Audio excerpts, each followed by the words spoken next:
साहेब, नवी मुंबईमध्ये आलेला गट स्थापना केलेली आहे. कशा पद्धतीने ठाणे महापालिकेवरती जो काही तिढा आहे महापौर पदाचा किंवा स्थायी समिती जी उपमहापौर कधीपर्यंत सोडेल आणि काय सांगत असं आज नव्या मुंबईमध्ये भारतीय जनता पार्टीच्या गटाची स्थापना झालेली आहे. गटनेते म्हणून मुकेश मोकाशी हे आमचे ज्येष्ठ नगरसेवक यांची निवड झालेली आहे आणि पुढच्या तुम्ही जो प्रश्न विचारताय त्याच्या संबंधितली आज बैठक होईल आणि त्याच्यानंतर योग्य तो निर्णय घेतला जाईल. सर, आज गणेश नाईकांबद्दल ज्या शिंदेच्या शिवसेनेकडून ज्या प्रकारे टीका केली गेली, खालच्या पातळीवर टीका करण्याची वेळ आज शिंदे गटावर आलेली आहे. याला भाजप काय प्रत्युत्तर देणार आहे का? नाही, आता उत्तर प्रत्युत्तर देण्यात काही अर्थ नाहीये. कोणीच खालच्या पातळीवर बोलता कामा नये.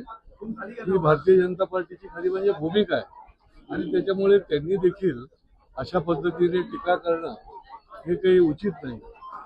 सर, गणेश नाईक म्हणतात की भारतीय जनता पार्टीच्या कार्यकर्त्यांवर अन्याय झाला, युती कल्याण डोंबिवली असेल ठाणे असेल या ठिकाणी व्हायला नको हवी होती. तुम्ही त्या मताशी सहमत आहात? निश्चितपणे आम्ही वेळोवेळी सांगितलेलं होतं, परंतु एक व्यापक हिताच्या करता त्या ठिकाणी अलायन्स झाली. 125 कार्यकर्त्यांना निवडणूक लढता आली नाही. तर सर्व प्रभागामध्ये भारतीय जनता पार्टी निवडणूक लढण्याकरता समर्थ होती आणि जिंकण्याकरता देखील समर्थ होती. सर, नाईकांनी आरोप केला की शिंदेचा नामोनिशाण संपवलं असतं. आता हे तुम्ही नायकांनाच विचारायला पाहिजे ना. खरं म्हणजे त्यांचा शब्द जरी वेगळा असला तरी देखील त्यांना राजकीय दृष्टीने की आम्ही देखील समर्थपणे त्या ठिकाणी जास्ती निवडून येऊ शकतो अशा प्रकारची त्यांची ती भावना असेल. सर, शीतयुद्ध कधीपर्यंत चालू राहणार? काय आपण मध्यस्थी वगैरे? नाही, हे शीतयुद्ध वगैरे काही नाही आहे. शेवटी एक एक भावना जी आहे ती त्यांनी व्यक्त केली. आपण जे विचारता त्याला त्यांची भावना ते व्यक्त करतात. पण गणेश नाईक इतके पोटतिडकीने बोलतातच का वेळ अशी त्यांच्यावर? बघा, गणेश नाईक हे ठाणे जिल्ह्यातले सर्वात जुने नेते.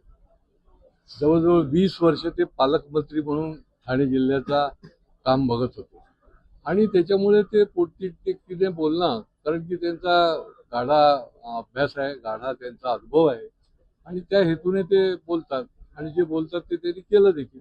ठाणे भाजपला सपोर्ट आहे का समर्थन आहे या विधानाला? नाही, भारतीय जनता पार्टीची भूमिका आधीही होती ना आमची की आम्ही वेगळे लढलो. गणेश नाईकांनी जे विधान केलं नाही, अशा प्रकारच्या विधानाचा प्रश्न नाही. त्यांनी लगेच सांगितलं ते की माझं वैयक्तिक मत आहे ते.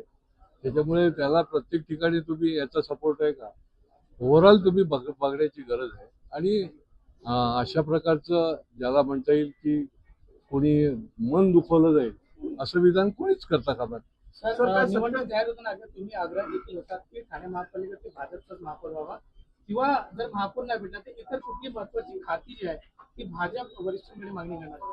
नाही, आता आज बैठक होणार आहे, त्याच्यामध्ये निश्चितपणे काय ठरलंय त्याच्यावर ते निष्पन्न होईल.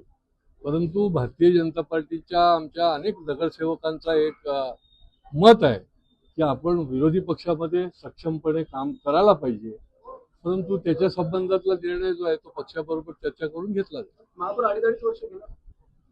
तेच आता आज बैठक झाल्यानंतरच त्याचा निर्णय करता येईल. विरोधी पक्ष बसण्याची तयारी आपली आहे. ते माझं वैयक्तिक मत आहे, परंतु शेवटी पक्ष हा मोठा आहे. त्याच्यामुळे पक्ष जो निर्णय घेईल त्याप्रमाणे भारतीय जनता पार्टी त्या ठिकाणी काम करेल. थँक्यू.